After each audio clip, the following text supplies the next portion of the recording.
Estamos aqui para mais uma aula do curso da ETAD, Escola de Educação Teológica das Assembleias de Deus, e a matéria que nós estamos estudando é o Pentateuco. O Pentateuco é a base de toda a Bíblia, são os 5 primeiros livros da Bíblia: Gênesis, Êxodo, Levítico, Números e Deuteronômio. Penta, no grego, quer dizer 5, teuco quer dizer volumes, então são 5 primeiros volumes da Bíblia. Já estudamos na lição 1 e 2, e 3 e 4, todo o livro de Gênesis. Agora, na lição 5 e 6, vamos estudar o livro de Êxodo.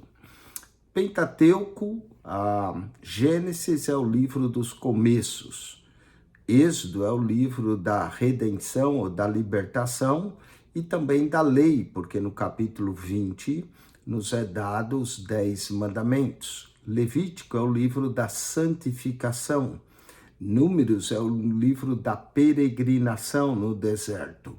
E Deuteronômio é a repetição da lei e os discursos de Moisés para aquela geração que ia entrar na terra prometida. Deuteronômio também é chamado o livro da obediência. Vamos hoje estudar o livro de Êxodo, o livro da lei. O livro de Êxodo começa com o sofrimento do povo de Israel no Egito e o nascimento e a chamada de Moisés por Deus, como Moisés foi preservado e criado como filho da filha de Faraó. A libertação do Egito, quando Deus o chama no Monte Sinai, capítulo 3, a revelação do nome de Deus, eu sou o que sou. Vamos também ter os 10 sinais ou as 10 pragas no livro de Êxodo e no capítulo 12 a instituição da Páscoa e a saída do povo de Israel. Capítulo 14, a travessia do Mar Vermelho. Capítulo 15 até o capítulo 20, a jornada pelo deserto até chegar no Monte Sinai, onde Deus vai prover o maná, no capítulo 16, fazer sair água da rocha, no capítulo 17, uma batalha contra os amalequitas, no capítulo 18, e no capítulo 19 nós vamos encontrar a chegada ao pé do Monte Sinai. Capítulo 20, vamos ter a aliança do Sinai, as ordenanças, os 10 mandamentos e todo o projeto para construir o tabernáculo, não é? Dos capítulos 20 a 30, a construção do tabernáculo e a glória de Deus que vai encher o tabernáculo. Vamos então ao livro de Êxodo. O livro de Êxodo é o segundo livro da Bíblia e ocupa-se da continuação da história de Israel e da realização do plano de Deus. Vale dizer que todo o Pentateuco é escrito a partir do livro de Êxodo, capítulo 3, a chamada de Moisés. E essa chamada de Moisés, e Moisés é o escritor, então Gênesis é só estabelecendo de forma retroativa como é que o povo de Israel foi parar no Egito. Então, a Bíblia, o Pentateuco, começa a partir de Êxodo, capítulo 3. Esse livro é unido ao Gênesis, ao anterior, conforme os primeiros versos mostram que subiu um faraó, não é? Logo no livro de Êxodo, diz que subiu um faraó que não conhecia José, sendo que Gênesis termina com a morte de José. E aí diz, começa os filhos de Israel que entraram no Egito com Jacó, então a continuação do livro de Gênesis, dá o nome dos filhos, não é? E depois, verso 8, se levantou um novo rei sobre o Egito que não conheceu a José. Então, ele é unido ao livro de Gênesis e ele apresenta os primeiros versos, como nós dissemos, um faraó que não conhecia José e responsável até pela perseguição do povo, o povo hebreu no Egito. As personagens a personagem principal do livro é Moisés. Começa com o nascimento de Moisés, a chamada de Moisés, Moisés no monte com Deus. Moisés é o personagem principal do livro de Êxodo. Esse livro conta também sobre uma das maiores movimentos migratórios da humanidade, que foi a saída dos hebreus do Egito para a terra prometida, a terra que Abraão peregrinou e prometida a ele. Enquanto que o livro de Gênesis começa com a criação do homem em condições de inocência e beleza e fala da sua queda e da continuação no pecado, o segundo livro da Bíblia conta a história da escravidão e da redenção de Israel, ou a libertação, e fornece muitos símbolos da salvação operada pelo nosso grande sumo sacerdote, que é Cristo. O Salvador está na Páscoa, ele é o Cordeiro Pascual. Quando João viu, diz: eis o Cordeiro de Deus que tira o pecado do mundo. Jesus também aparece no maná, como o pão que desceu do céu, na rocha ferida, como aquela que deu de beber. E você pode conferir isso que nós estamos falando da Páscoa em 1 Coríntios 5:7, no maná, João 6:32, na rocha ferida, 1 Coríntios 10:4, e nas ofertas levíticas, Hebreus capítulo 10, 11 e 12. Muito bem, nós vamos estudar então o livro de Êxodo. Vamos primeiro no texto 1 falar o livro, que é o livro de Êxodo. No texto 2 nós vamos fazer uma análise e exposição de Israel no Egito. No texto 3, Moisés volta ao Egito.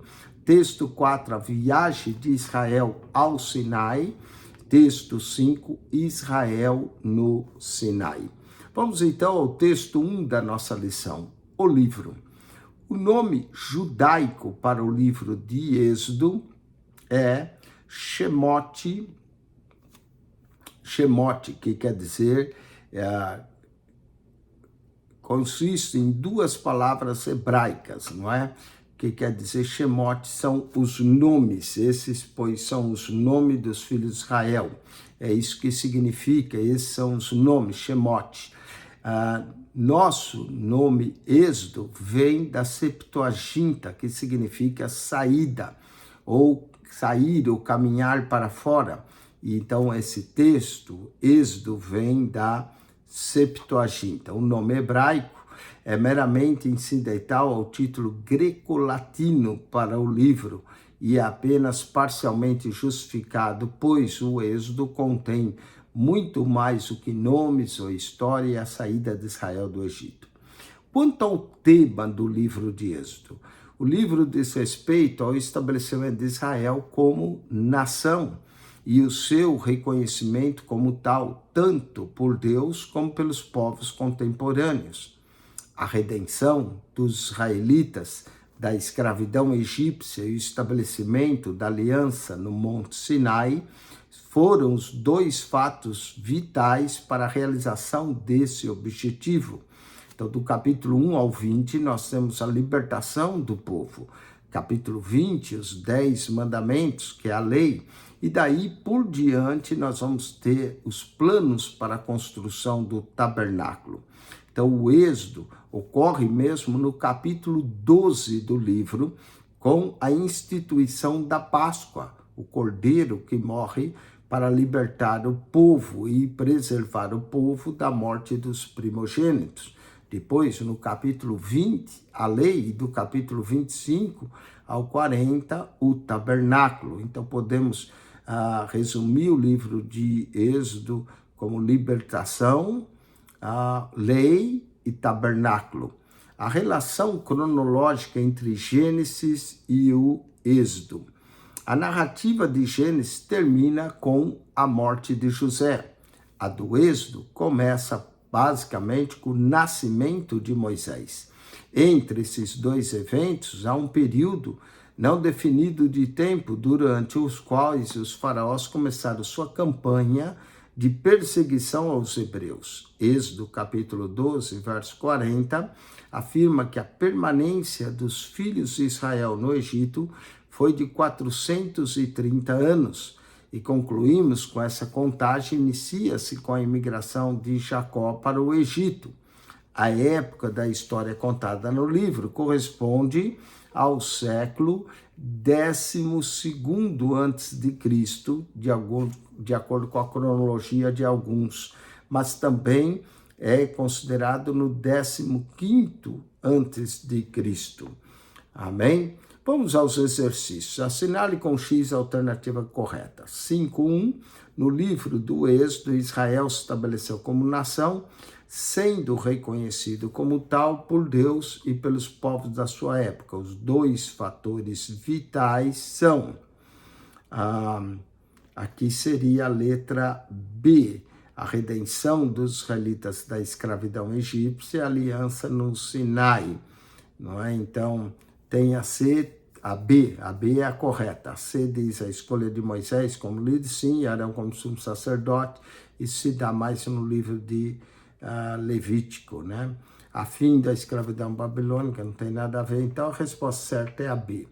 Vamos ao texto agora 2, análise e exposição, Israel no Egito. Capítulo 1 ao capítulo 12, verso 36, Israel está no Egito. A escravidão egípcia. Êxodo capítulo 1. O aumento da população israelita tão marcante que Moisés, escritor do Êxodo, usa 5 adjetivos contundentes para descrever. Diz assim: e os filhos de Israel frutificaram, aumentaram muito, multiplicaram, foram fortalecidos grandemente. Então, de maneira que a terra se encheu deles. Então, notou aí, frutificaram, aumentaram, multiplicaram, fortalecidos grandemente. Então, são esses 5 adjetivos que ele usa.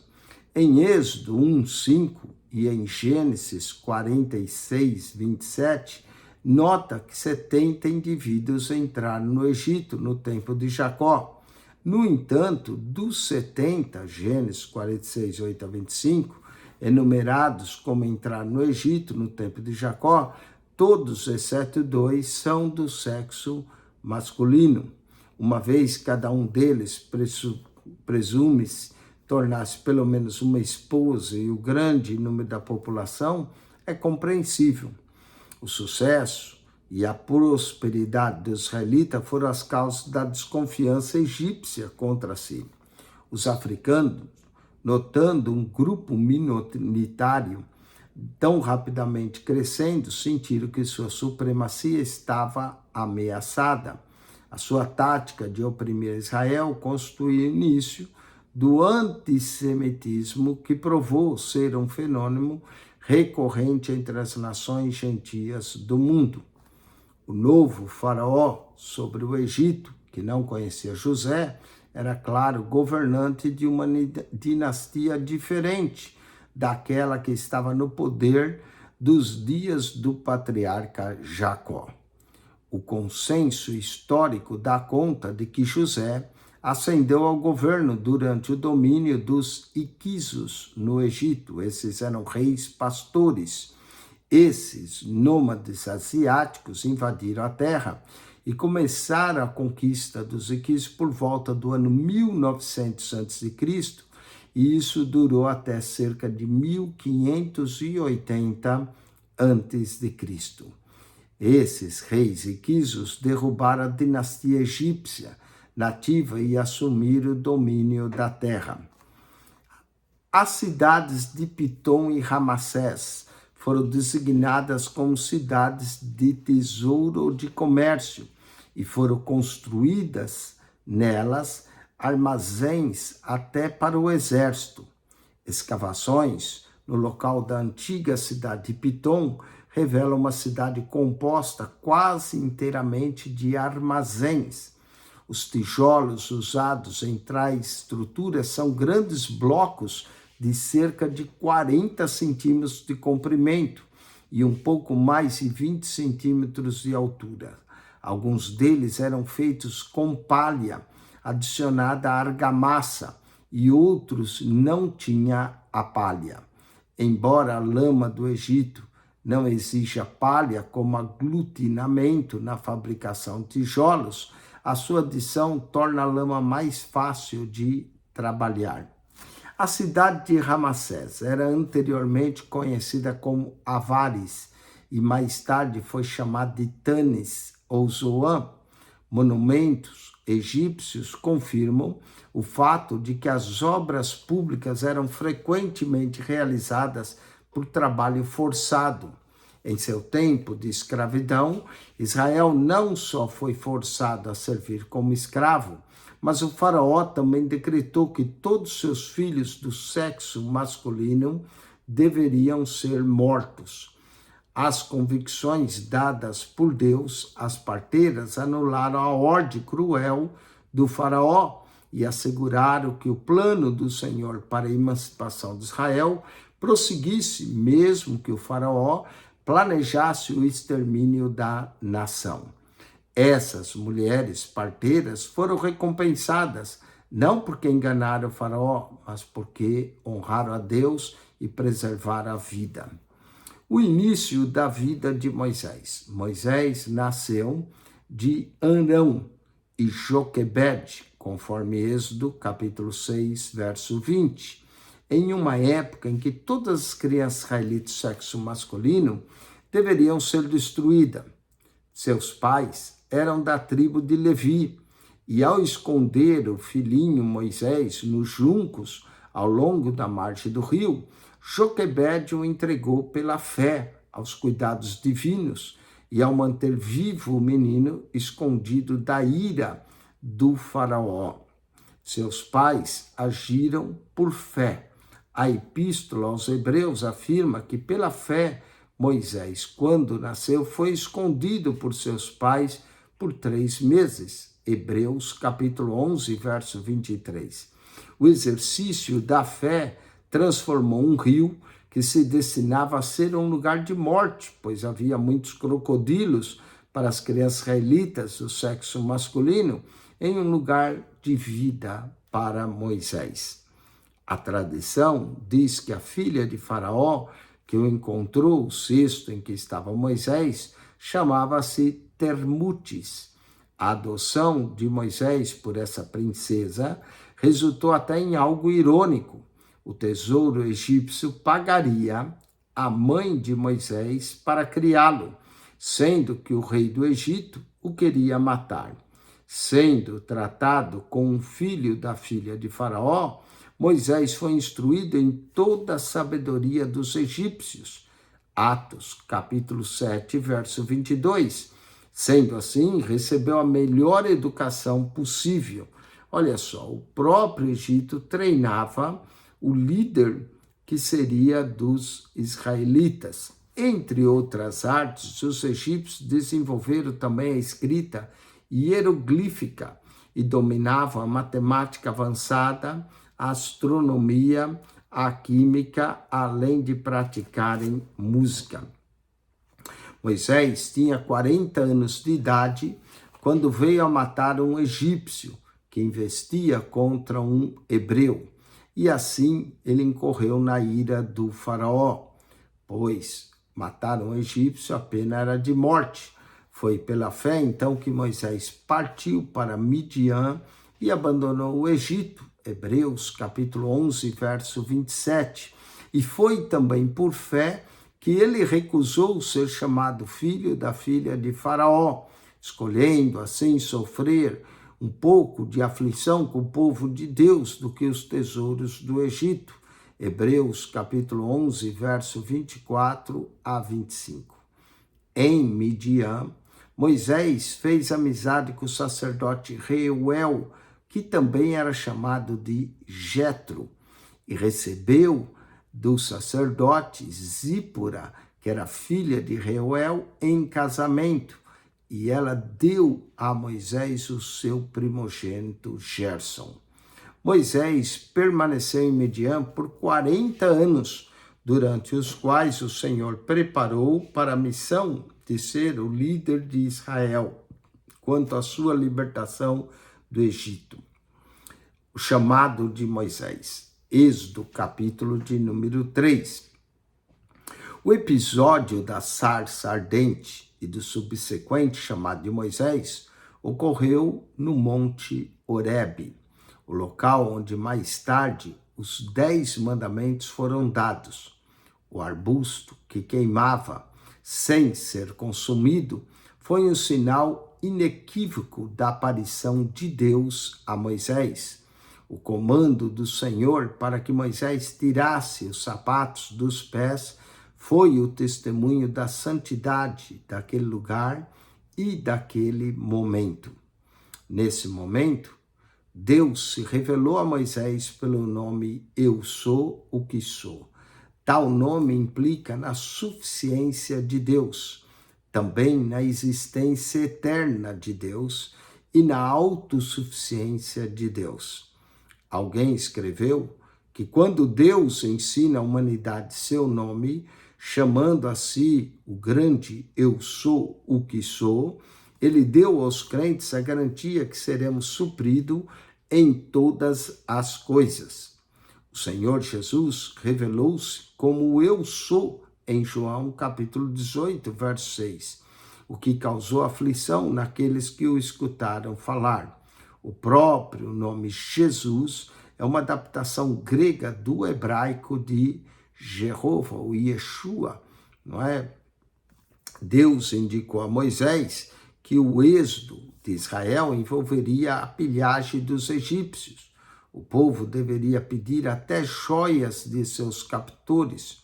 O Egito havia abusado dos israelitas pelo trabalho forçado e agora Israel seria indenizado através dos trabalhos que eles receberam por seus carrascos.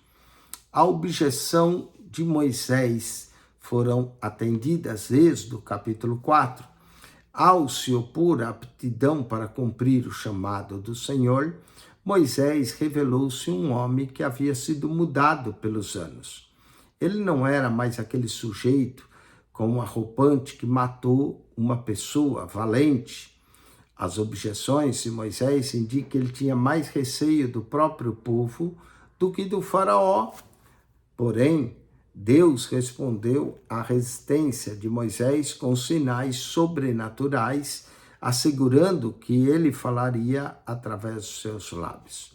Vemos aqui que Moisés passou os seus primeiros 40 anos no Egito.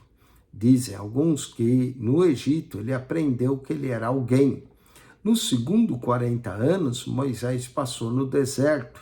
Ali ele descobriu que, na verdade, ele não era ninguém.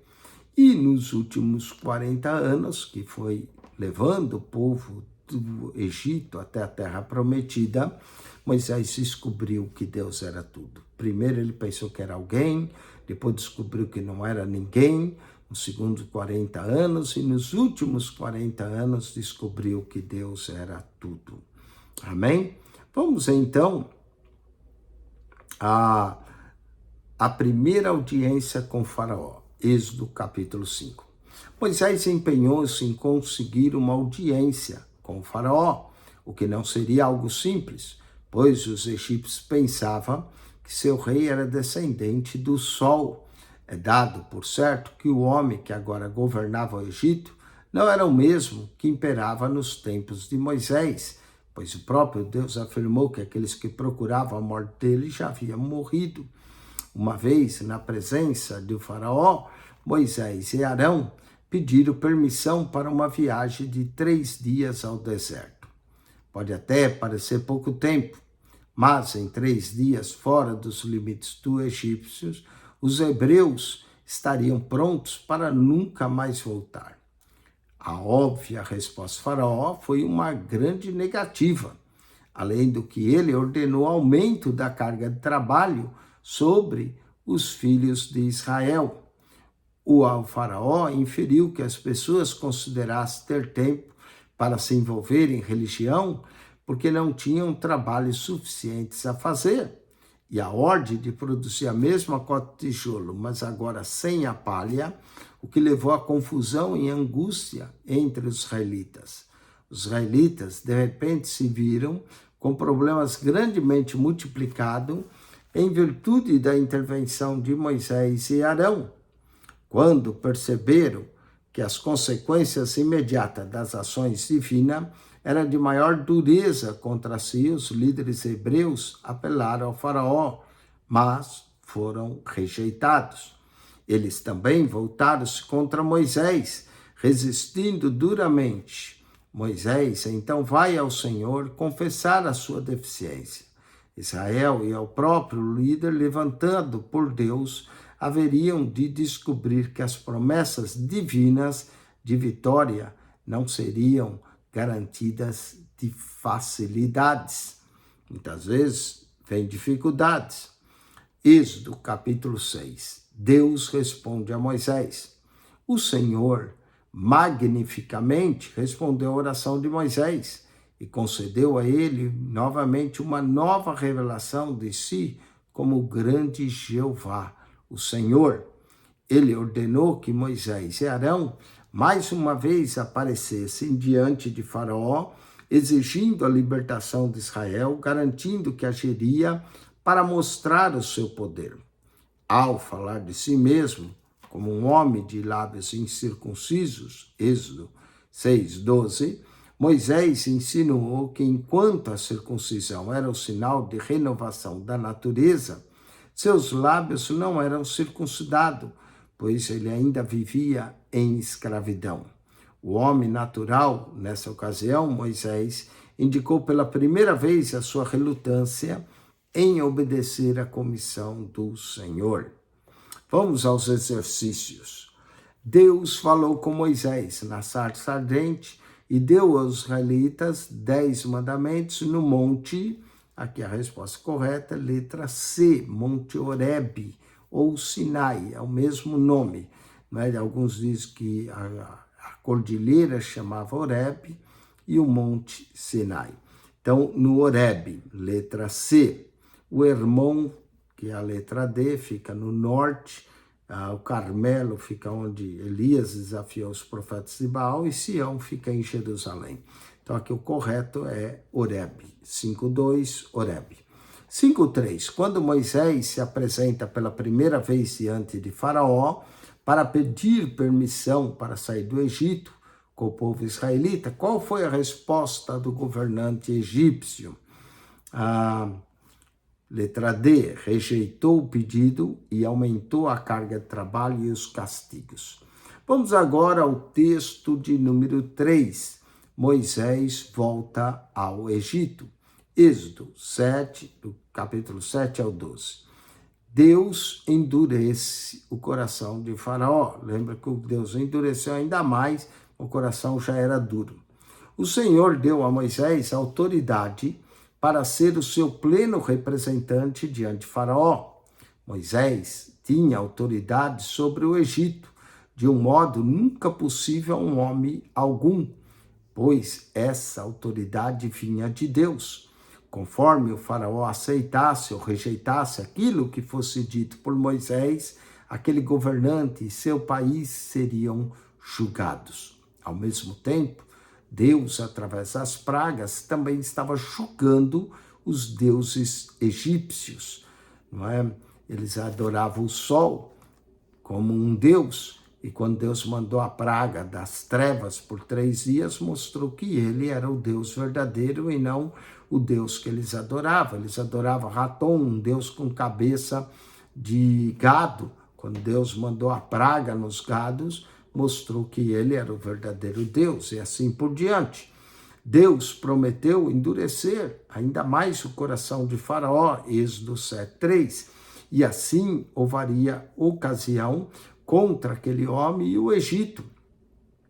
Isso não significa que Deus tornaria o Faraó um homem iníquo. O coração dele já era duro, fazendo-o vir a ser um pecador. Ao contrário, aquele governante era a peça-chave de uma religião estatal mergulhada no paganismo mais obscuro. A Bíblia deixa claro que o Faraó era responsável por sua conduta, tanto assim que foi somente nas últimas 4 pragas que Deus endureceu-lhe o coração, infligindo penalidades finais ao Faraó. Até a 6ª praga, o Faraó foi resistente à vontade de Deus, por desejo próprio. Mas o endurecimento do coração do faraó foi operado por Deus, conforme o livro do Êxodo diz, em passagens como Êxodo 4:21, Êxodo capítulo 7, verso 3, Êxodo capítulo 9, verso 12, Êxodo capítulo 10, verso 1, capítulo 10, verso 20, verso 27, capítulo 11, verso 10, capítulo 14, verso 4, capítulo 14, verso 8 e capítulo 14, verso 17. Mas foi consoante ao próprio acontecimento obstinado e pagão do faraó, conforme o próprio livro do Êxodo registra e também explica. Êxodo 7:3, Êxodo 7:14, 7:22, Êxodo capítulo 8, verso 15, 8, verso 19, 8, verso 32, Êxodo capítulo 9, verso 7, capítulo 9, verso 34, capítulo 9, verso 35 e Êxodo capítulo 14, verso 5. Sendo assim, a dureza do coração do faraó foi resultado de sua decisão recorrente para desobedecer a Deus. Moisés e Arão prosseguiram mais uma vez diante do faraó e nessa ocasião se envolveram em uma disputa com os magos da corte, Janes e Jambre, de acordo com 2 Timóteo 3:8. Embora esses últimos fossem capazes de replicar a façanha de Arão criando serpentes, Deus prevaleceu, enquanto o Senhor operou milagrosamente, os mágicos do faraó agiram com truque e, é claro, com o poder das trevas. Vamos às primeiras 9 pragas. Êxodo capítulo 7, verso 14 ao capítulo 10, verso 29. Durante a escravidão israelita, Deus recorreu às pragas. Elas eram necessárias para, primeiro, para os egípcios conhecesse o Senhor, Jeová, Êxodo capítulo 7, verso 5. Segundo, administrar julgamento sobre os deuses egípcios, Êxodo 12, verso 12. Honrar também Israel, Êxodo capítulo 8, verso 22 e 23. Terceiro, revelar a santidade, a justiça e o poder de Deus. Êxodo capítulo 7, verso 3, verso 5, capítulo 9, verso 15, capítulo 9, verso 16 e capítulo 9, verso 27. E quarto e último ponto, dar testemunho às gerações futuras. Êxodo 10, 1 e 2. Então, essas 4 necessidades é a razão pela qual Deus mandou as pragas. Em 4 ocasiões, o faraó se arrependeu, mas foi temporário, e chegou a fazer até proposta aos israelitas. No entanto, nem a severidade de Deus em infligir a praga, nem a sua bondade em retirá-la, fizeram diferença para aquele homem. De forma inconsistente, o faraó propunha a Israel soluções insuficientes diante da exigência divina. Sacrifique no Egito, Êxodo 8, 25.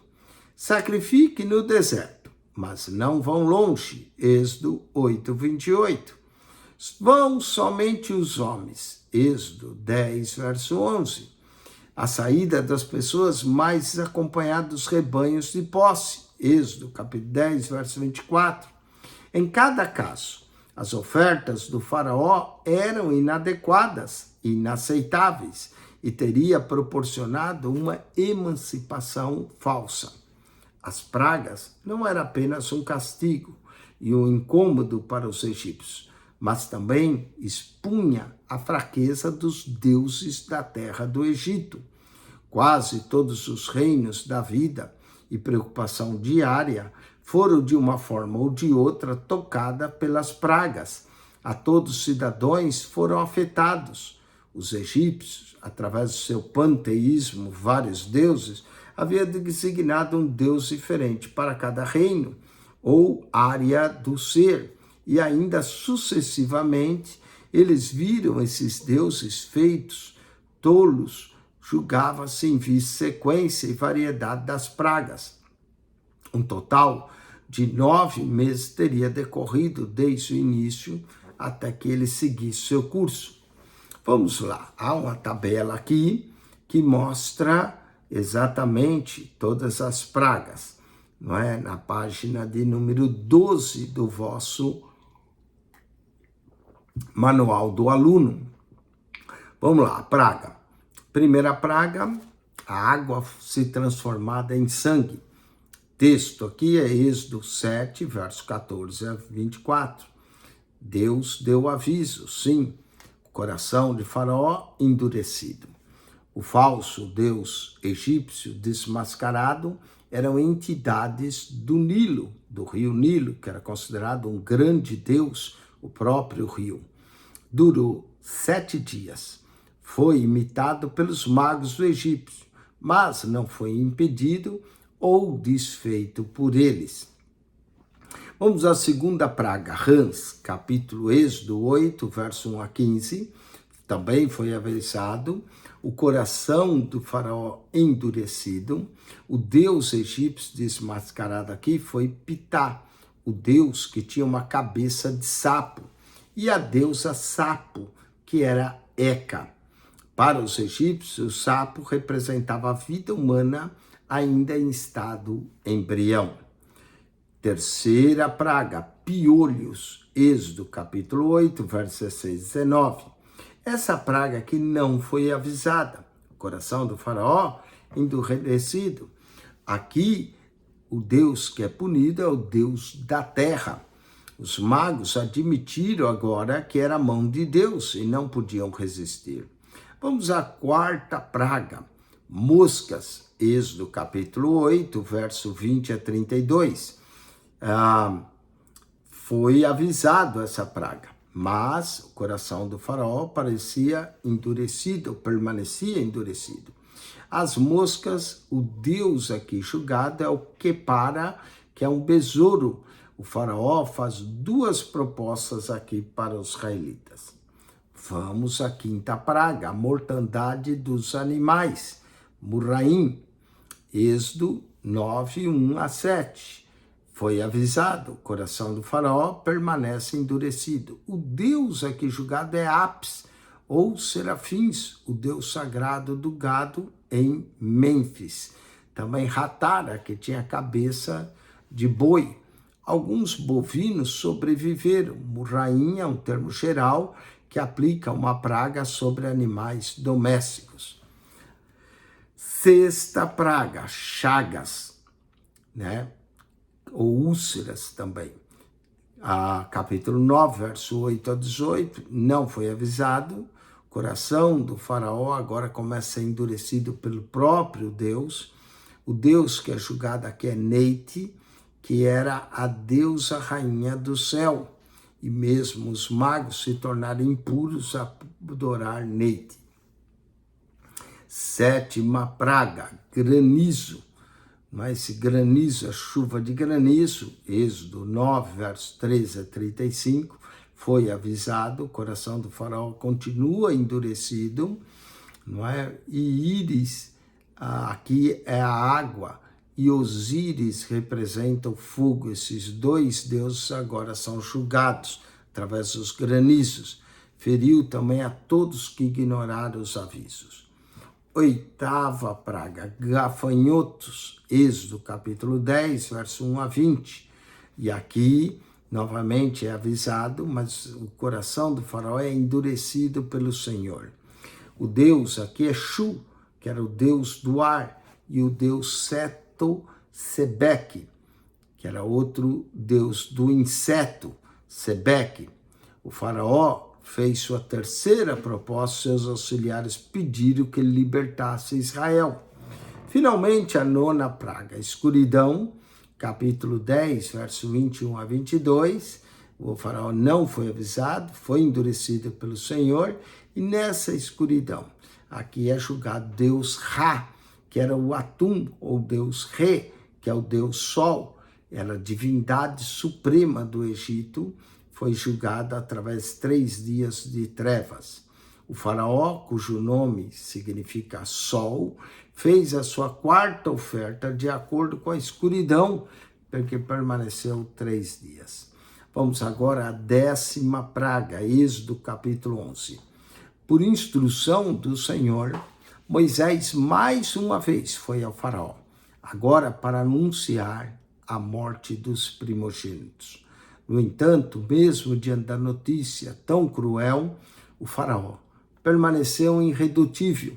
O próprio Moisés enfureceu-se com a obstinação do faraó e com seu orgulho vil, especialmente diante das calamidades que estavam por vir, que saiu daquela audiência com grande ira. Êxodo, capítulo 11, verso 8. A morte dos primogênitos afetaria todas as famílias do Egito, a começar da família do faraó até o servo mais simples, e povoaria o poder de Deus para destruir toda a nação.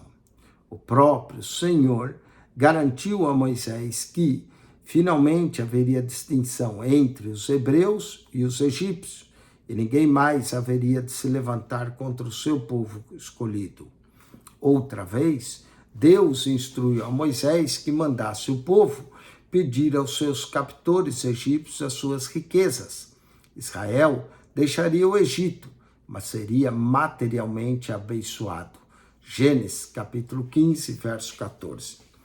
A instituição da Páscoa, Êxodo, capítulo 12, verso 1 a 36. A primeira Páscoa tornou-se o aniversário da nação de Israel.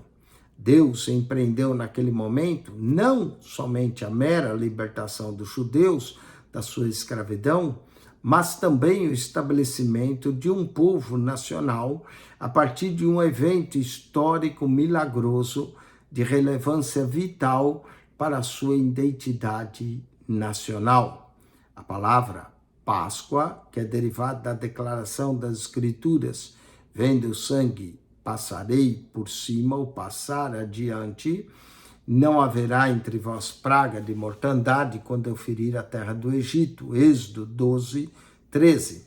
Assim, Deus providenciou que o juízo não caísse sobre o seu povo, mas sobre o cordeiro que deveria ser a expiação. O cordeiro morreria no lugar do primogênito.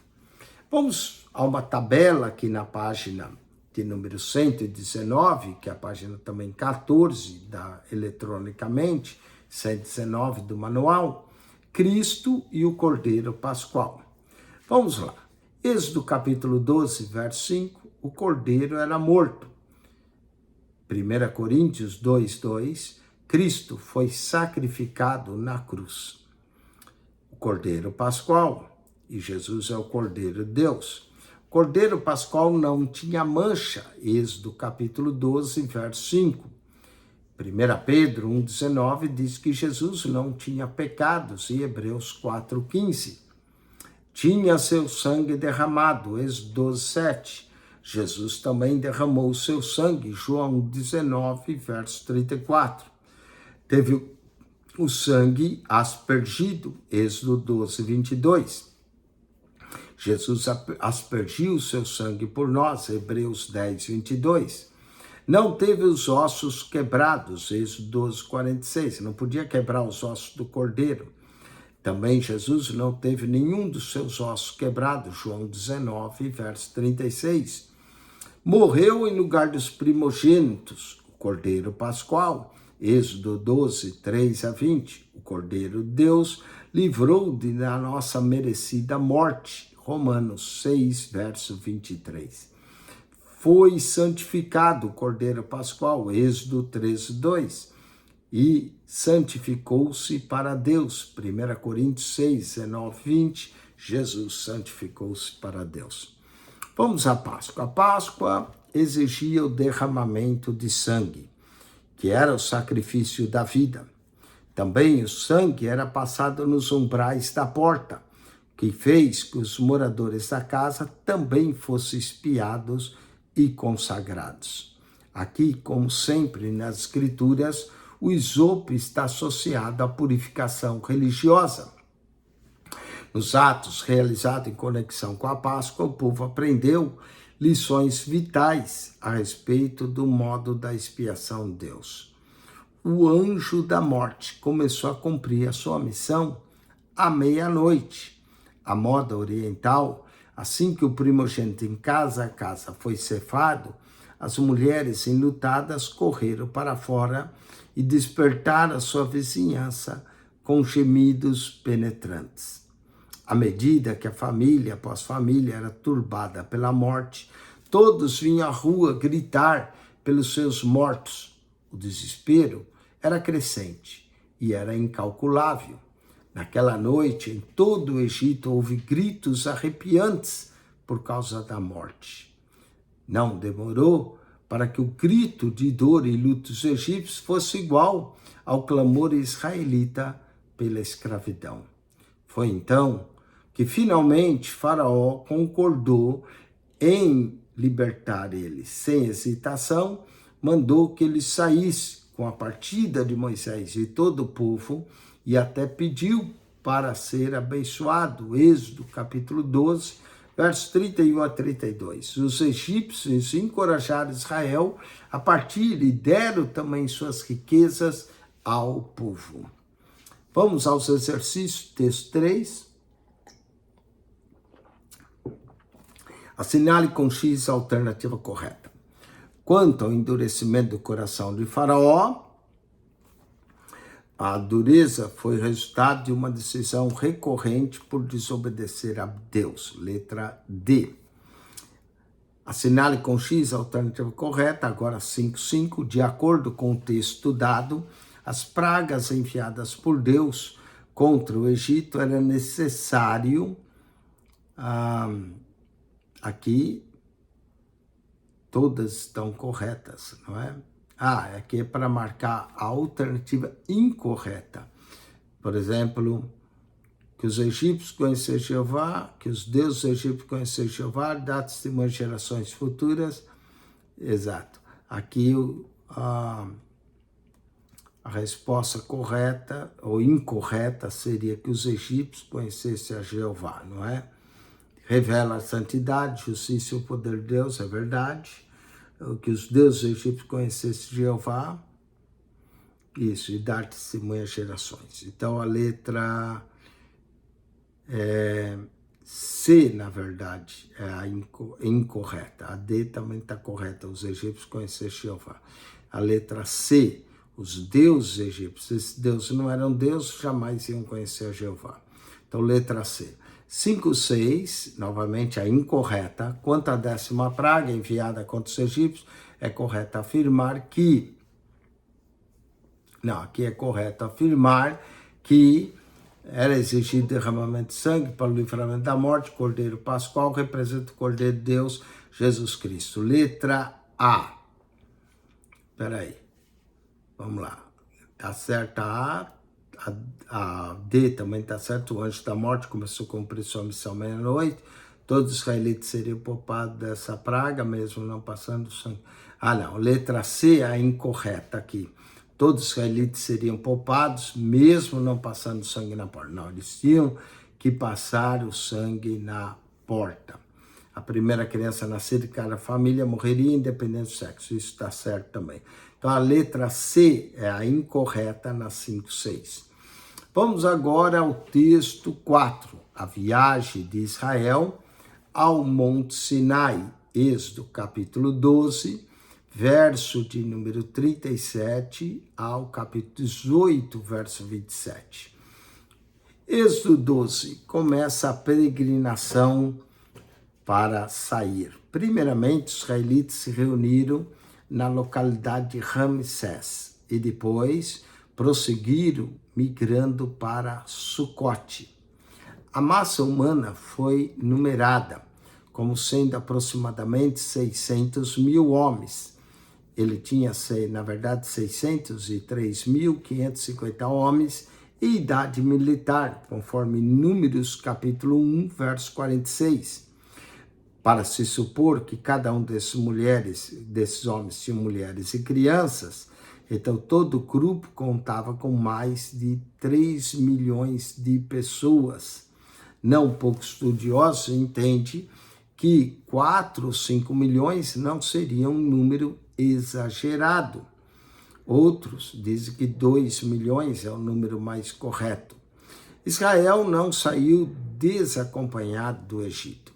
Muitos estrangeiros, certamente em igual escravidão, seguiram com o povo hebreu. Esse grupo, mais tarde, foi a causa de muitos problemas no deserto, era chamado vulgo entre eles. Embora a Páscoa já tivesse sido prescrita como ordenança anual, os israelitas agora recebiam confirmação e informação adicional sobre a maneira da sua observância. É preciso ser israelita de nascimento ou prosélito, devidamente circuncidado, para poder participar da Páscoa. Assim, qualquer gentil que desejasse os privilégios espirituais de Israel poderia desfrutar, desde que estivesse disposto a ser circuncidado. Vamos à santificação do primogênito, Êxodo capítulo 13. As instruções para a dedicação dos primogênitos a Deus estão entrelaçadas como descrição da ordenança permanente da Páscoa.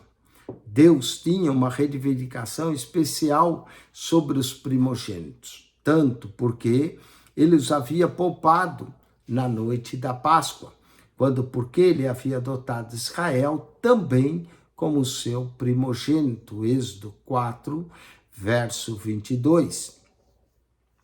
Todos os primogênitos do sexo masculino aptos para a servidão de Deus deveriam ser devotados a ele, e os que não estivessem aptos deveriam ser redimidos. Naquela época, assim como todos os tempos, Deus buscou para o seu serviço o melhor povo. Mais tarde, é claro, ele permitiu que a tribo de Levi substituísse os primogênitos. Êxodo capítulo 14, a travessia do Mar Vermelho. Depois de chegar em Sucote, o povo partiu para Etã. Nesse momento, Israel era guiado pelos emblemas da presença de Deus. E aqui, esses emblemas eram a nuvem e a coluna de fogo. Neemias 9:12. Chegando em Pi-Hairorote, olhando para o Mar Vermelho, o povo sentiu-se numa arapuca. De ambos os lados havia montanhas e deserto. Para frente estava o Mar Vermelho. Ali o povo seria uma presa fácil para os soldados egípcios. Naquela hora de temores, Moisés exortou o povo dizendo que não temesse, mas que esperasse a salvação que viria de Deus. A travessia do mar foi aproximadamente 30 quilômetros. O texto bíblico em seu original hebraico transparece a ideia de 2 paredes de água petrificadas ou ainda congeladas, formando um corredor pela qual passou o povo escolhido pelo Senhor. Êxodo, capítulo 15, verso 8, e o Salmo 78, verso 13. O forte vento que o Senhor fez soprar marcou o lugar da passagem e manteve enxuto o caminho do meio do mar.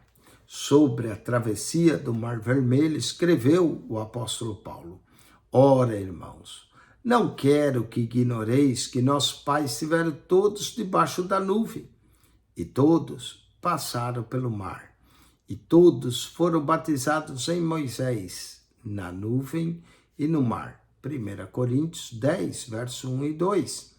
Ao cruzar o Mar Vermelho, os israelitas que já haviam sido redimidos pelo sangue, agora deixaram o Egito para sempre. E sua escravidão no Egito era típica em redar ao pecador na escravidão do pecado. Com efeito, uma nação de escravos era agora uma nação de homens libertos. Ao atravessar o mar, eles passaram pelo outro lado. Então foram redimidos pelo sangue e atravessaram o mar como símbolo do batismo de alguém que passa para o outro lado. Depois da travessia, o Cântico da Redenção, Êxodo capítulo 15, verso 1 a 21. É chamado Cântico de Moisés. Comemorando essa vitória, é o primeiro grande cântico da Bíblia e um dos mais antigos poemas conhecido pela humanidade. Sua ode ocupa-se de Deus e não com o homem.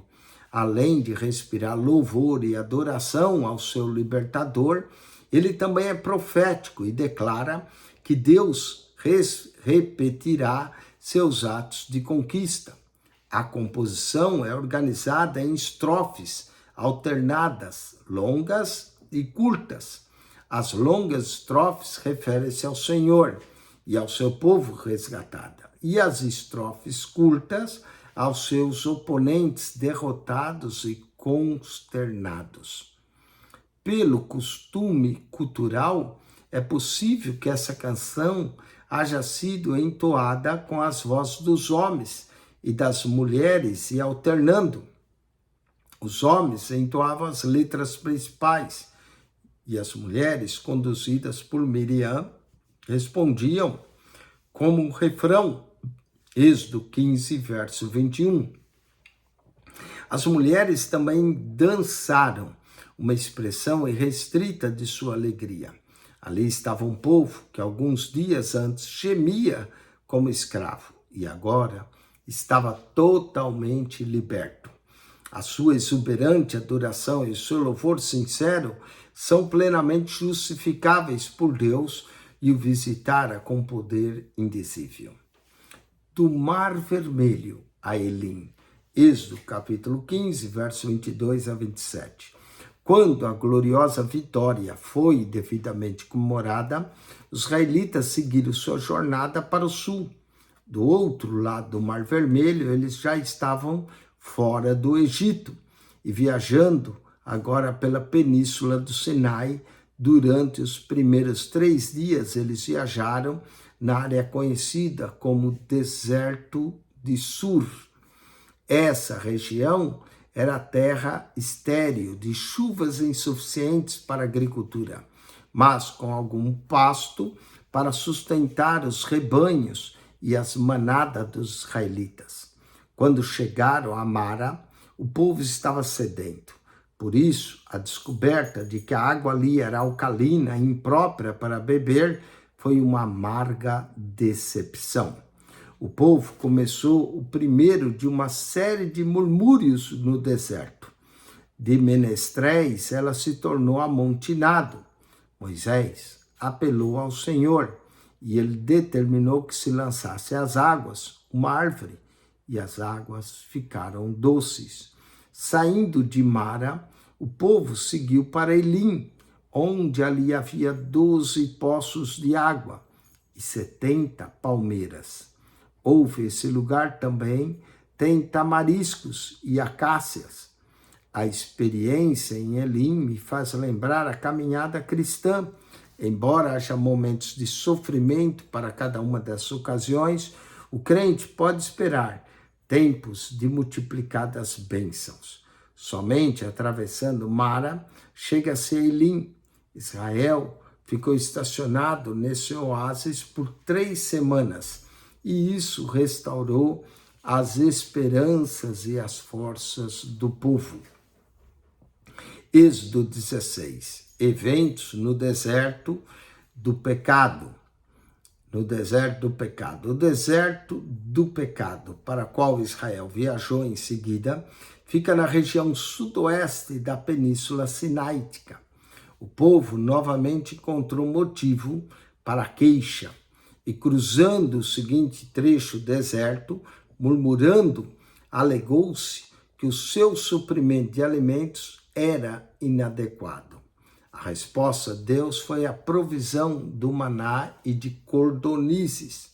O maná é descrito como uma pequena coisa redonda, como a semente de um coentro branco. O seu gosto era como pães feitos com mel. Em outro lugar, a Escritura relata que o povo moeu o maná e usou como base para massas, cozinhando, fez bolos. Números, capítulo 11, verso 8. O maná, como o próprio nome indica, diferia de tudo que os israelitas conheciam. Daí o seu nome significa: o que é isto? Isso é o significado do maná. Maná, o que é isto?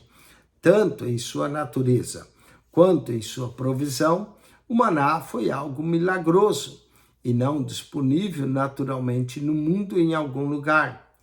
Um homer de maná, unidade de medida que equivale aproximadamente a 2,5 litros, foi deixado como um lembrete da provisão de Deus depositado na Arca da Aliança. A menção do sábado, no verso 23 do capítulo 16 de Êxodo, é o primeiro uso bíblico da palavra, e além da história da criação, o mais antigo indício da observância deste dia. Ora, os judeus murmuradores não criam na provisão divina, mas aprenderam que o Deus queria dizer quando ordenou que o povo descansasse no 7º dia. Êxodo 16, verso 30. Os eventos em Refidim, Êxodo capítulo de número 17. Os israelitas chegaram a Refidim e prontamente começaram mais uma vez a murmurar. Dessa vez, o terceiro murmúrio era de sua jornada. Novamente, a objeção dizia respeito à falta de água e, mais uma vez, Moisés levou o assunto ao Senhor em fervorosa oração. Deus fez a provisão fazendo com que Moisés ferisse uma rocha adjacente do Monte Horebe e naquele local enviasse água abundantemente. Apesar da semelhança do relato, não foi esta vez que Moisés errou ferindo a rocha. Deus mandou que ele ferisse.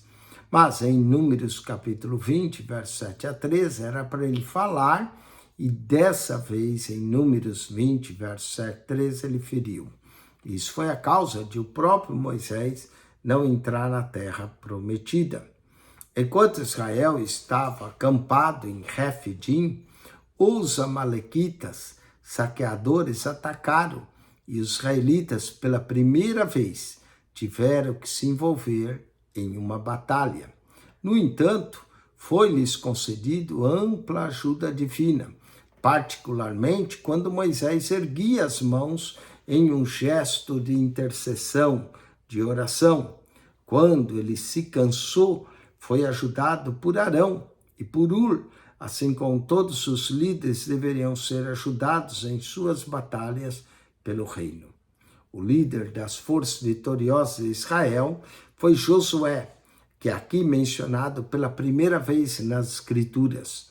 Flávio Josefos comenta que ele tinha aproximadamente 45 anos de idade na época. Nessa ocasião, o Senhor deu-se a conhecer a Israel como Jeová Nissi, que significa o Senhor é a nossa bandeira. E por extensão, o Senhor é a nossa vitória. O apego de Amaleque contra os israelitas foi o início de uma longa série de assédios contra o povo de Deus. Foi somente no tempo de Davi que os amalequitas foram totalmente subjugados, segundo Samuel 8, verso 12. Em Gênesis, capítulo 36, verso 12, Amaleque é identificado como neto de Esaú. Vamos ao encontro com Jetro, Êxodo capítulo 18. A esposa de Moisés, Zípora, e seus 2 filhos, Gerson e Eliezer, haviam começado a jornada com Moisés de Midian para o Egito. Mas, em algum momento, eles voltaram para estar com Jetro. Com Israel acampado em Refidim, no entanto, o tempo era favorável para uma reunião da família. Jetro, por ocasião do seu encontro com Moisés, fez ao líder de Israel uma sugestão muito prática.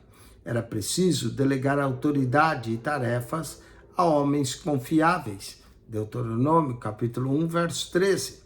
Aqui, a nomeação de chefes de milhares, de centenas, de grupos e de 50 e de dezenas serviu para aliviar Moisés do trabalho detalhado.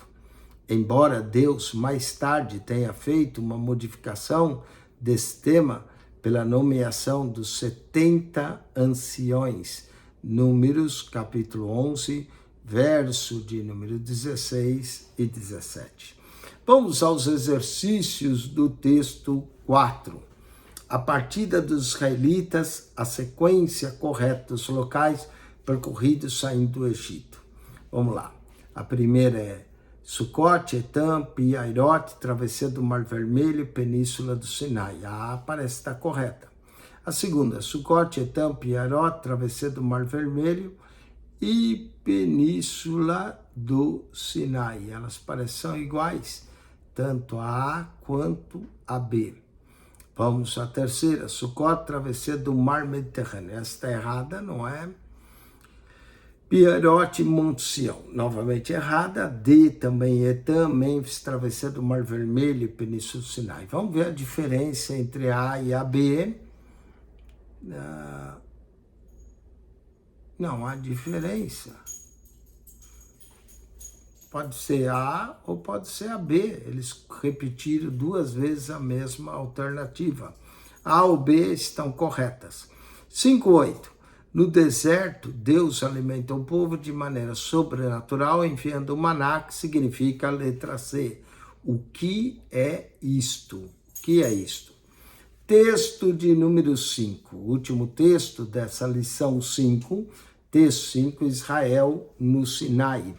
Êxodo capítulo 19 até o capítulo 40, Israel no Sinai. A chegada ao Sinai e a preparação para a entrega da lei. Êxodo capítulo 19. A partida do Egito tinha sido no 14º dia do primeiro mês, de acordo com Êxodo 12, verso 2 e 6. E a chegada ao Sinai é relatada como tem sido no primeiro dia do 3º mês. Portanto, Israel gastou quase 3 meses para chegar lá. Israel recebeu a lei no mesmo dia que mais tarde foi designado como a festa de Pentecostes, que são exatamente 50 dias após a Páscoa. O local em que a lei foi dada é chamada de Sinai, 35 vezes nas Escrituras, e de Horebe, 17 vezes. E nenhum esforço é feito para distinguir entre esses 2 nomes. Tradicionalmente, o Sinai é identificado como Jubal Musa, em nome árabe, que significa o Monte de Moisés. E o monte tem 2.285 metros de altura. Alguns dizem que o Horebe é a cordilheira e o Sinai é um monte especificamente. Outros dizem também que Horebe talvez seria o nome árabe, enquanto que Sinai seria o nome hebraico. Vamos lá. Qual a preparação para a entrega à lei de Deus? Chamou Moisés à sua presença, instruiu deixar claro ao povo a natureza da aliança que ele estava prestes a realizar. Mediante as instruções de Moisés, com aparente facilidade, o povo disse que faria tudo quanto Deus lhe dissesse. Êxodo 19, verso 8. Ao dar a lei a Israel, o propósito de Deus era que a nação pudesse ser mediadora sacerdotal para toda a humanidade. Não era o plano de Deus que Israel se fechasse de modo egoísta em sua fé e não compartilhasse. Antes que a lei fosse dada, havia um período de 3 dias de preparação adicional. Durante esse tempo, todas as pessoas deveriam ser espiritual e fisicamente purificadas, preparadas assim para a visitação do Senhor. Mesmo a montanha do qual a lei deveria ser dada foi santificada, e houve grande demonstração disso através de relâmpagos, trovões, um toque de trombeta, fumaça, fogo e um terremoto, que são chamadas aqui de teofanias. Vamos ao Decálogo, Êxodo 20, os 10 mandamentos, ou Deca, que é 10, logo, que tem a ver com a palavra, 10 palavras, 10 ordenanças. Não foram as únicas ordens dadas pelo Senhor aos israelitas, mas quando Deus ordenou dessas leis maiores, ele o fez derivar. Naquela mesma época, muitas nações desenvolveram conjuntos de lei que se tornaram notáveis ao longo da história das civilizações. Certamente, o mais famoso conjunto de normas para o convívio dos cidadãos, depois dado entre os 10 mandamentos, ou até alguns isso foi dado anterior, era o código chamado Código de Hammurabi. É interessante notar que muitos estudiosos fazem questão de quando levar a tratar a santa lei de Deus dada aos israelitas, faz questão de citar de alguma forma o código promulgado por esse governante babilônico, 1700 anos antes de Cristo.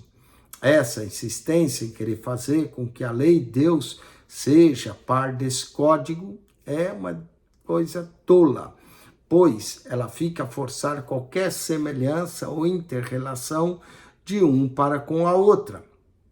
Em casos mais graves, já houve quem sugerisse que Moisés legislou orientado pelas leis do Egito e da Babilônia. Isso seria uma tolice pecaminosa, porque quem deu os mandamentos foi o próprio Deus. O fato inconteste é que a lei dos maiores impérios da humanidade passaram juntamente com seus reinos. Eles se foram na areia do tempo, mas a perfeita lei de Deus é perene, é permanente, assim como é o eterno, com o seu autor, Deus, e a trajetória humana demonstra que o senso de equidade e justiça entre os homens, ao que menos nominalmente, constitui a base das leis e das civilizações, especialmente as ocidentais, deve-se à lei confiada por Deus a Moisés, e não às leis puéreis de que um dia existiram e agora passaram à nota dos livros da história. Os mandamentos confiados ao povo de Israel vieram diretamente de Deus. Essas leis destinam-se a contrastar a pecaminosidade do homem e a santidade de Deus, para que o homem possa ser movido a lançar a misericórdia divina. Deus falou oralmente a lei a Moisés e também a escreveu pessoalmente sobre 2 tábuas de pedra. Êxodo capítulo 32, verso 16. É um fato significativo que essa porção da Bíblia haja sido gravada pessoal e diretamente pelo Senhor. Os 10 mandamentos podem ser organizados de algumas formas. Uma delas é observar que deles 2 são positivos, faça isso, e 8 são restrições, não faça. Somente o 5º mandamento promete algo mediante seu cumprimento. Os 4 primeiros mandamentos mostram que são deveres do homem para com Deus. Os outros 6 mandamentos do homem para com o seu próximo. Vamos ainda a algumas observâncias. Condenação de todas as formas de mandamento. Primeiro dizia que a condenação de todas as formas de veneração às divindades do sistema religioso, pois somente o Senhor é o verdadeiro Deus. O segundo, o Senhor único e verdadeiro não deve ser representado de alguma forma por qualquer imagem de escultura, e nenhuma criatura deveria ser esculpida com a finalidade de culto. Isso não é a proibição de fazer imagens. Por exemplo, Michelangelo fazia imagens lindas, não é? Mas não tinha a finalidade de culto, é apenas a beleza do artista. Isso fez Israel ser completamente diferente de todas as nações, pois era a única que não tinha imagens ou estátuas para o uso do seu culto. O terceiro mandamento, que o nome de Deus é tão elevado e exaltado que jamais deve ser tomado em vão ou de modo vazio ou sem sentido. O quarto, o descanso sabático deveria proporcionar ao povo oportunidade de adoração e comunhão. Esse mandamento, por si só, não é uma reafirmação do Novo Testamento, mas é ordenado aos cristãos a tirar um dia para adorar a Deus. Os 6 mandamentos restantes referem-se aos deveres do homem para com o seu próximo. Os pais, se alguém são seus únicos superiores naturais e no lugar do pai e mãe deve ser reverenciado e honrado, lançando a base, assim, para umas revoluções culturais que tentam derrubar. Sexto, a vida humana é sagrada, não matarás. Sétimo, o casamento é puro e inviolável, não adulterarás. Oitavo, um homem não pode tomar o outro, justamente ganhou, não roubarás. Nono, não se pode deturpar os seus semelhantes e esperar que Deus aprove isso. Não dirás falso testemunho. E 10º, o desejo impróprio sobre a propriedade do outro é a raiz de todo mal, é resultado da inveja, dos ciúmes daquele que é próximo e são violações das exigências de Deus. Vamos lá. Nessa ocasião, quando Deus instituiu formalmente o altar em um lugar de adoração e sacrifício, em um local onde o homem poderia encontrar-se com o Senhor.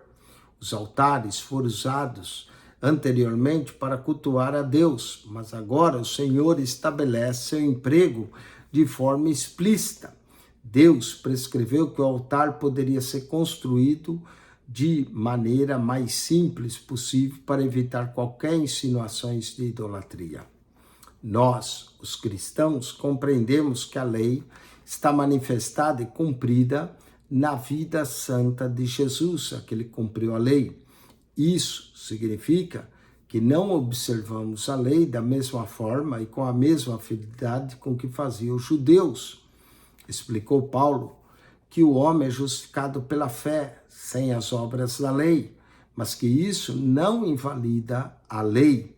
Isso quer dizer que os cristãos não temos a obrigação de guardar as leis cerimoniais de Moisés, mas aceitamos piamente os padrões das leis morais como regras de vida.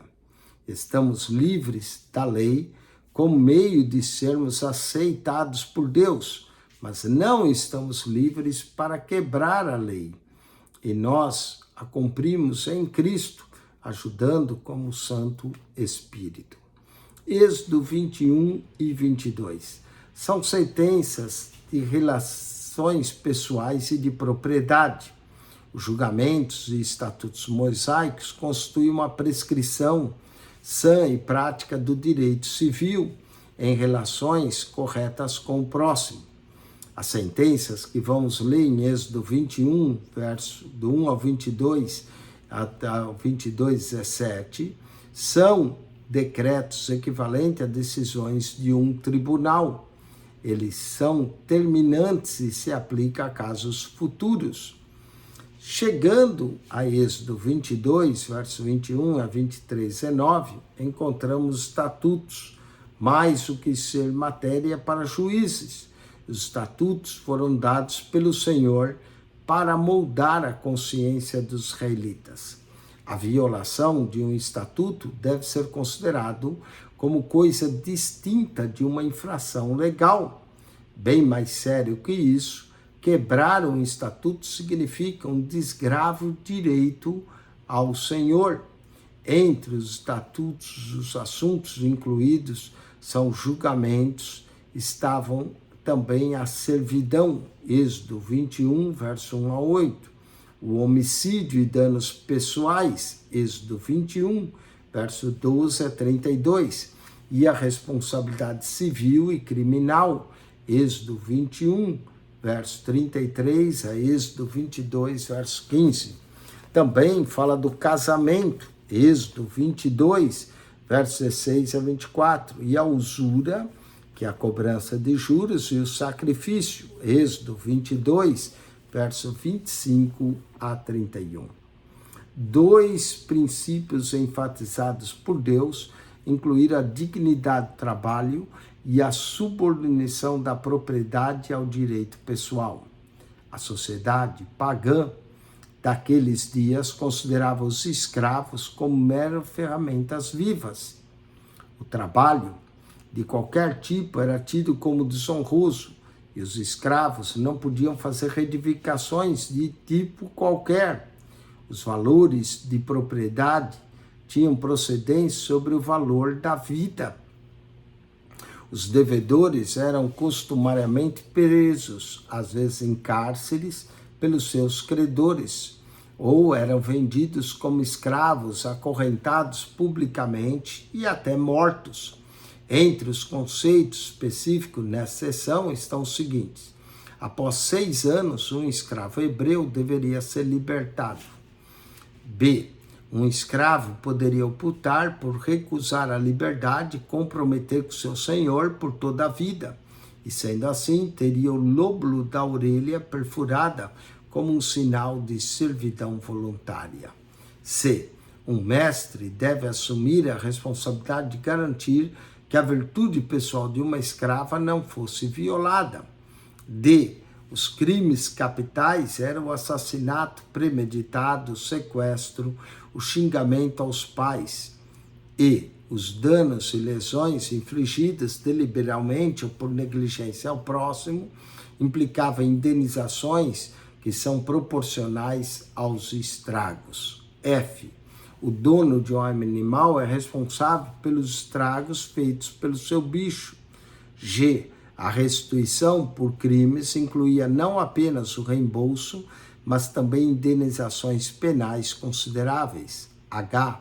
O mais fraco era protegido do mais forte, que poderiam tirar vantagem injusta dele. I. Deus deveria ser colocado em primeiro lugar em todos os empreendimentos.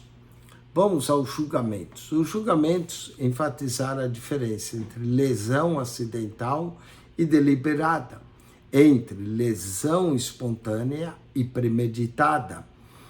Ao trem, a lei previa especificamente a imunidade legal para proporcionar um julgamento justo e devido processo legal, em contraste com os atos típicos do justiçamento precipitado, tão comum nas sociedades pagãs.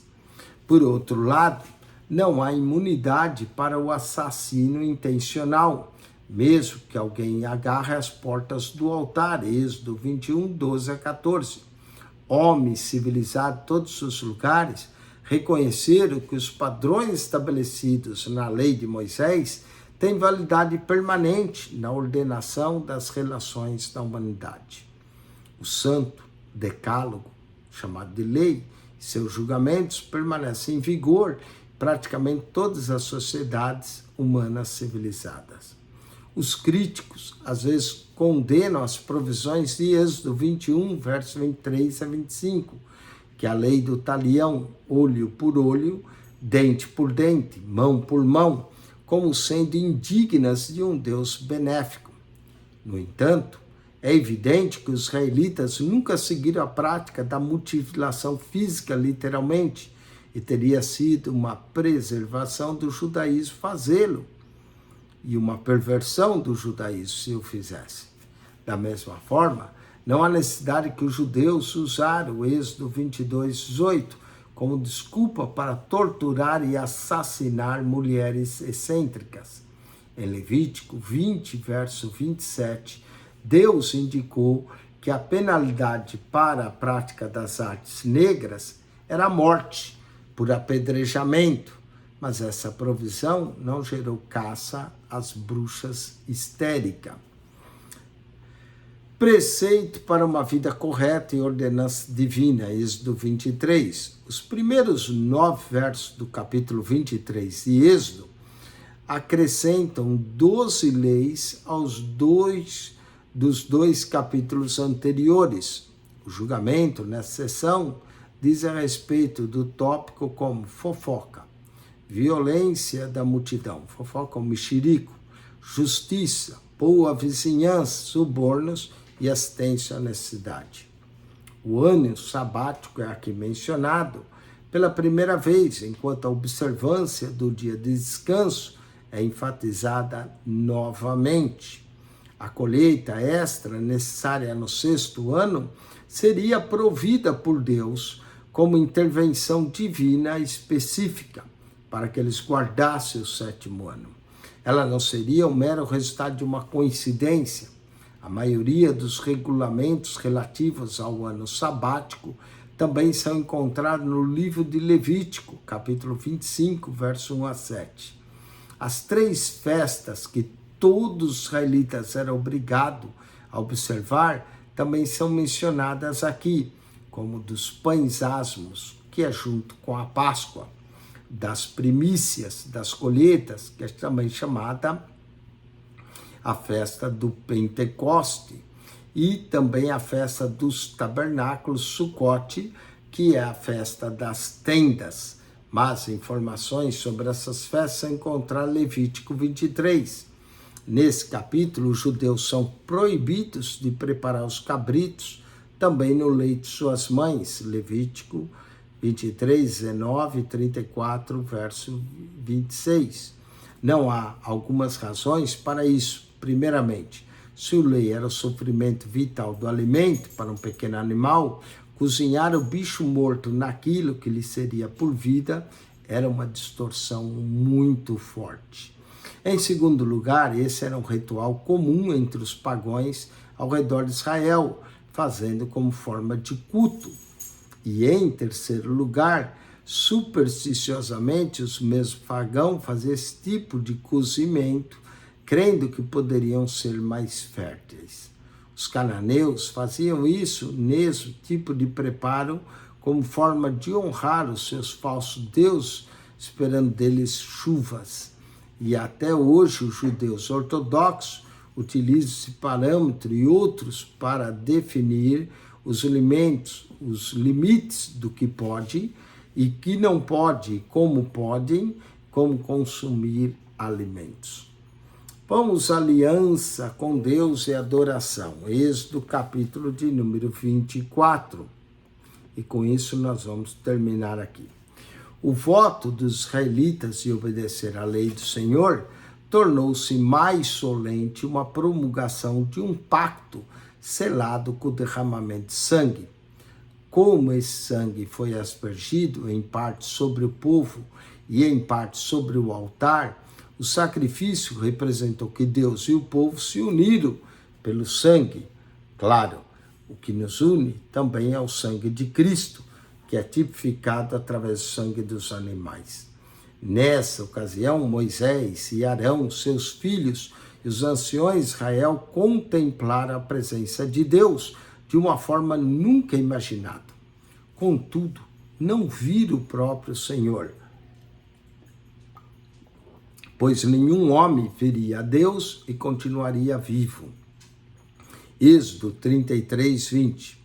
Quanto a esse episódio, Moisés afirmou posteriormente: guardai, pois, com diligência as vossas almas, pois nenhuma figura fizestes ou vistes no dia em que o Senhor em Horebe falou convosco do meio do fogo. Deuteronômio 4, verso 15. Assim, o que acontece se tornou a natureza divina discernível aos olhos humanos. Noutras passagens, a Bíblia diz a respeito de ver a Deus. Gênesis 18, 1, Judas 13, verso 13 ao 22, Isaías 6, 1. Mas quando fazemos a leitura comparada a todos esses textos, concluímos seguramente que ver não é sinônimo de enxergar o rosto, a face do Senhor, mas sim discernir profundamente a sua presença e até mesmo de forma sensorial. Seguindo a adoração com Arão e os anciões, Moisés subiu ao monte, de lá permaneceu por 40 dias. Ele deixou Arão e Hur responsáveis por sua ausência. É evidente que a partir do Êxodo 32:17, que Josué estava com Moisés no monte, mas Êxodo 24, verso 2 e 33, verso 11, indica que Moisés sozinho entrou na presença de Deus. Por 6 dias, Josué esperou apartado, mas foi, no entanto, seu privilégio estar mais perto de qualquer outro homem dos eventos vitais no Sinai. Em grande medida, ele compartilhou com Moisés a emoção e a bênção desses momentos sagrados. Assinale com X a alternativa correta. Deus entregou a lei ao povo de Israel no Monte Horebe, também conhecido por Monte, letra C, Sinai, tradicionalmente identificado como Jubal Mussa, o Monte de Moisés. 8 dos 10 mandamentos são restritos, não faça, e 2 são positivos. Aqui,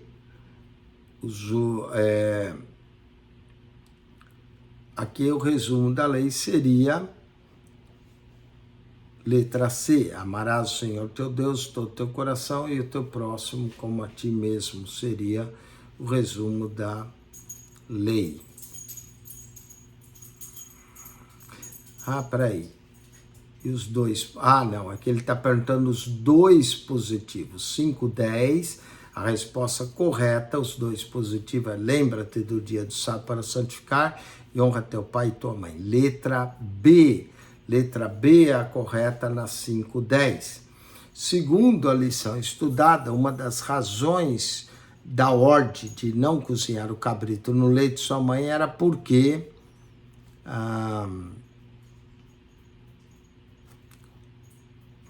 letra D, os israelitas precisavam afastar-se do paganismo dos povos ao redor, que honravam seus falsos deuses cozinhando o cabrito no leite de sua mãe.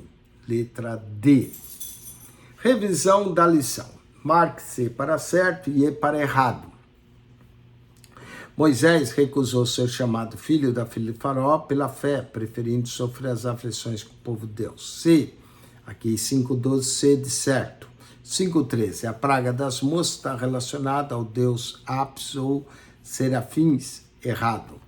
A praga da mosca está relacionada a outro deus, lá conforme nós vimos, mas não é Apis, que é o deus cabeça de boi, ou Serafins. 5:13 está errado. 5:14, a palavra Páscoa é derivada da declaração das Escrituras: vem do sangue, passarei por cima de vós, e não haverá entre vós praga da mortandade quando eu ferir a terra do Egito. 5:14, certo. 5:15, para os fiéis em Cristo, 10 mandamentos pode ser comparado ao Código de Hammurabi, errado. 5:16, a base das leis e civilizações, especialmente as ocidentais, deve ser a lei confiada por Deus a Moisés, certo.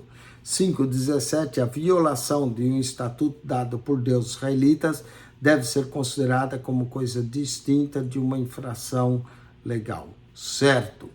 Muito bem, com isso concluímos a lição 5, um pouco longa, não é muito material para cobrir, mas voltaremos daqui a pouco com a lição 6. Tire 10, 15 minutos de intervalo, você tomar uma água e tomar um café e volte daqui 15 minutos para que nós assista a lição 6 e também o teste 3 da nossa lição do Pentateuco. Deus abençoe a todos. Até daqui 10, 15 minutos. Amém e amém.